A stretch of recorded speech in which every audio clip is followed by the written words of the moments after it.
இந்த புதுச்சேரி கவர்மெண்ட்டை பத்தி நாம சொல்லியே ஆகணும். இது டெபினட்டா தமிழ்நாட்டில் இருக்கிற மாதிரி நம்ம திமுக கவர்மெண்ட் மாதிரி கிடையவே கிடையாது. ஏன்னா வேற ஒரு அரசியல் கட்சி நடத்துற நிகழ்ச்சியாகவே இருந்தாலும் அந்த நிகழ்ச்சிக்கு தன்னெழுச்சியா வர நம்ம மக்களுக்கு பாதுகாப்பு கொடுத்து பாரபட்சமே காட்டாம இந்த கவர்மெண்ட் நடந்துகிட்டு இருக்கிறாங்க. அப்படிப்பட்ட இந்த புதுச்சேரி கவர்மெண்ட்டுக்கும் நம்ம புதுச்சேரி சிஎம் சார் அவர்களுக்கும் இந்த நேரத்தில் என்னுடைய மனப்பூர்வமான நன்றிகளை தெரிவிச்சுக்கிறேன்.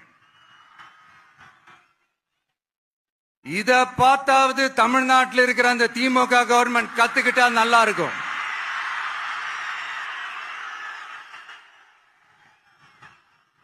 ஆனா அவங்க கத்துக்க மாட்டாங்க. பரவாயில்ல, வரப்போற எலெக்ஷன்ல 100% கத்துக்குவாங்க. அத நம்ம மக்கள் பாத்துக்குவாங்க.